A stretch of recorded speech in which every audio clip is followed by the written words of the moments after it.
이종섭 전 장관이 네. 어제 호주로 결국 출국을 했습니다. 네. 이거 어떻게 보고 계십니까? 안성에서는 좀 뭐라고 하던가요? 아니 뭐 상상을 초월하는 일들을 벌리니까 이게 네. 그 김학의 사건 이제 대비해 보면 딱 나오는 답이 나오는 얘기잖아요. 네. 김학의 그 출국 금지한 거를 가지고 얼마나 그 나름대로 정의로운 우리 그 검사들 또 법원 행정을 했던 분들 윤석열 정권이 얼마나 탄압을 했습니까? 그 사람들 네. 뭐 기소까지 하고 그런데 어떻게 정말 피의자 신분에 있는 사람을 대사로 임명을 해가지고 이렇게 한다는 거는 상식선에서 정말 있을 수 없는 얘기고 네. 저는 그냥 이렇게 얘기하고 싶어요. 그 윤석열 대통령이 어쨌든 야당 대표인 이재명 대표를 안 만나는 이유가 피의자이기 때문에다 그런 뭐 이런 있었죠. 얘기들이 있지 않습니까? 예. 그런데 지금 피의자 신분인 사람을 그 출국 금지 조치까지 돼 있는데 그거를 모르고 임명했다는 것도 그건 정말 모를 수 있나요? 근데 정부의 수준을 예. 정말 제3세계 후진 국가로 만들어 버리는 그런 잘못된 발언이고 뭐 그걸 모르고 했겠습니까? 제가 보기엔 분명히 이제 알고 했을 텐데 피의자를 정말 도피시키기 위한 정말 네. 해서는 안 되는 그런 일을 한 거죠. 정말 너무 놀랐습니다. 이걸 보면서 놀랍다. 어떤 정부의 역할 또 어떤 외교에 대한 호주로부터 이렇게 좀 받았는지는 모르겠어요. 아 그래만 예. 뭐 받았다고는 하는데 예. 이 상황을 잘 몰랐겠죠. 예. 예. 근데 그 지금 이제 교민들까지 분노하게 하는데 알려지게 되고 이런 것들이 이제 다 축적이 돼서 네. 국민들이 이제 윤석열 정권은 정말 안 되겠구나, 이거 심판해야 되겠다 이런 것들을 차곡차곡 좀 쌓아나가고 쌓아오고 있는 있다. 것 같아요. 제가 봐서 그런 것에 대해서 국민들이 분명히 평가를 할 거라고 생각을 합니다. 근데 지금 보면은 여론조사 흐름도 그렇고 국민의힘이 수도권 특히 서울에선 좀 지지율이 잘 나오고 있다 이런 얘기도 있어요. 그래서 일부 전문가들은 국민의힘이 서울에서도 이기고 수도권도 아니 전체적으로도 더 많은 의석을 가져갈 가능성도 있다라는 사람들이 있습니다. 근데 제가 이렇게 예. 저도 이제 우리 서울에서 저도 궁금해요. 이렇게 경기도는 어쨌든 분위기는 좋거든요. 네. 그리고 제가 이제 현장에서 느끼는 것만큼 예를 들어서 갤럽이나 이런 여론조사에서 좀 덜 나오죠. 민주당 지지도가.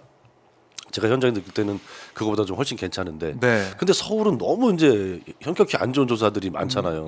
얼마 전에 나온 갤럽 조사 이거는 뭐 거의 뭐 더블 스코어 네. 비슷하게 이렇게 됐던데 그래서 저도 이제 서울에서 뛰는 후보님들이나 이렇게 가끔 이제 통화하고 얘기를 들어보는데 서울이 이제 예전보다 젊은이들이 이제 경기도로 많이 빠져나갔으니까 조금 이제 안 좋아진 건 사실이지만 그 뭐 갤럽이나 이런 여론조사에서 나오는 것처럼 이렇게 뭐 더블 스코어가 나고 이런 상황은 절대 아니다. 그래요? 현장 분위기도 윤석열 정권 심판에 대한 그런 강한 어떤 시민들의 의지가 결집돼 있고 하기 때문에 약간의 그 차이는 있겠지만 뭐 이렇게까지는 아니다. 근데 또 최근에 나온 여론조사 이렇게 지역구별 후보들 집어넣고 하는 가상 대결 이런 거 나오는 거 보면 보수 쪽에서 한 조사에서도 민주당 후보들이 많이 이기잖아요.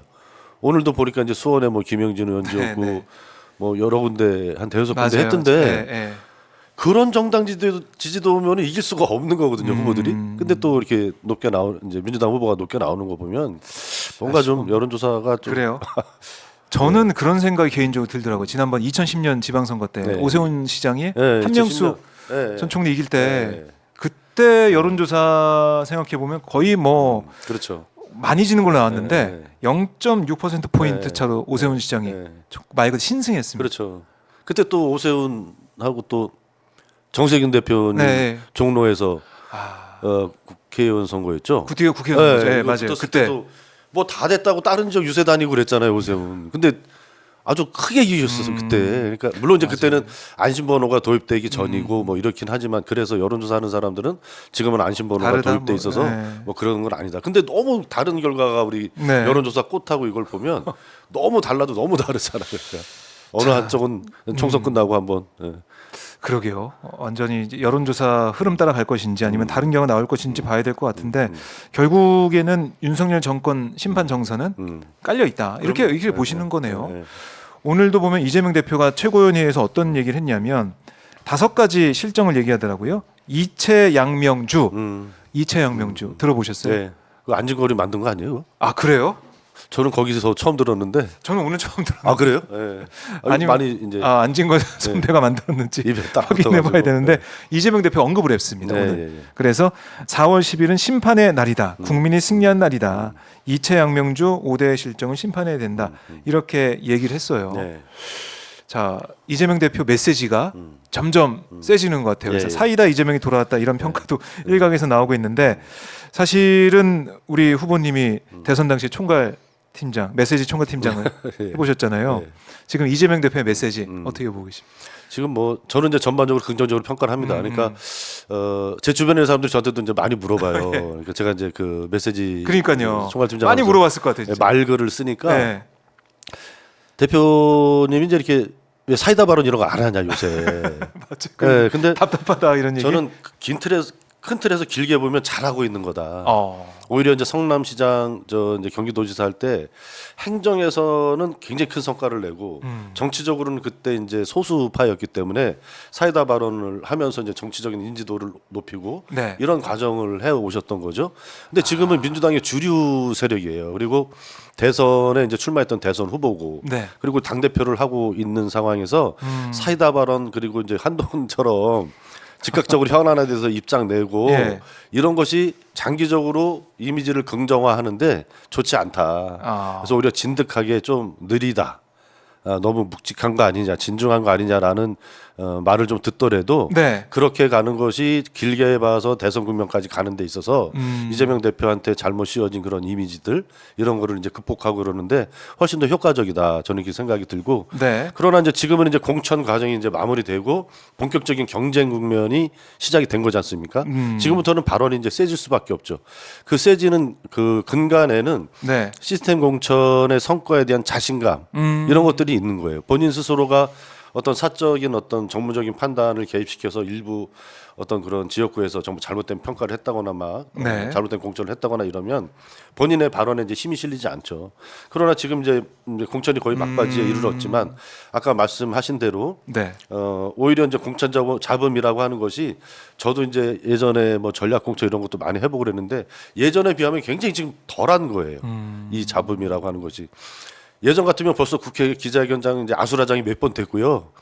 민주당 중앙 당사는 연일 이어지는 뭐 집회와 뭐 분신 소동에 뭐 난리가 났어요. 그런 건 없어요. 근데 네. 이번에는 당사 이렇게 뭐 점거하고 이런 거 예전에 많이 많았잖아요. 맞아요. 예. 국회 정론관에서 막 서로 멱살 잡고 싸우고 지금 그런 거 요번 공천하면서 없었어요 저희가. 정말 시스템 하에서 큰 감정의 격돌 없이 잘 된 거거든요. 근데 네. 보수 언론에서만 이걸 엄청나게 이제 패서 그렇지 제가 이렇게 오랫동안 당직자 제가 하면서 공천 과정에도 이렇게 해보고 했는데 굉장히 그 순조롭게 흘러간 공천입니다. 이 정도면. 네, 그래서 그런 것에 대한 자신감 이런 네. 걸 갖고 이제는 공천 국면의 모든 것들이 선대위 구성으로 이제 마무리가 되는 겁니다. 그럼 거기에 종지부를 찍고 앞으로는 본격적으로 이제 국힘 한동훈과의 대결 여기서 이제 강하게 이제 치고받고 그렇네요. 하는 국면으로 바뀌는 이제 그 과정에 딱 있는 거죠. 아. 그런 이제 도화선이 되는 그런 발언들 역할 이런 걸 점점 강화해 갈 거라고 봅니다. 아, 그렇군요. 이게 다 전략적으로 지금 준비가 돼 있는 저는 그거 잘 메시지다. 알아요. 사사건건 저도 이제 가끔 이렇게 뭐 대표님하고 예, 소통하고 예, 예. 하는데 사사건건 그런 거 저 대응하지 마셔라. 어. 때로는 정치에서 그냥 침묵이 가장 좋을 때가 많은데 예. 이재명 대표님한테는 침묵이 더 좋은 시기예요. 국면으로 놓고 보면 네. 아직까지 시간이 충분히 있기 때문에 그래요. 네. 지금 예열하고 있는 단계다 이렇게도 볼 네, 수가 예, 있는데 네. 한동훈 위원장의 모습은 좀 어떻게 보고 계십니까? 지금? 정치의 예. 격을 너무 떨어뜨리는 어젠가 그저께부터 보니까 이제 보수 언론도 좀 짜증을 내기 시작하는 것 같더라고요.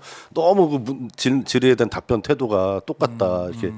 기자들이 질문을 하면 그거에 대한 답은 안 하고 이재명은요, 민주당은요 이런 식인 거잖아요. 네. 그러니까 이렇게 하면은 어떻게 정치가 흘러가겠냐 이제 이런 얘기들이 보수 언론에서도 나오는 것 같은데 그런 어떤 단발마적인 어떤 그런 아주 그냥 표피적으로 대응하는 그 말장난하는 네. 이게 정말 집권 여당의 대표라고 하는 사람은 그러면 안 되는 거죠. 네. 그리고 저는 이번 총선을 하면서 운동권 심판론을 들고 나왔을 때 제가 정말 너무 놀랐어요. 왜요?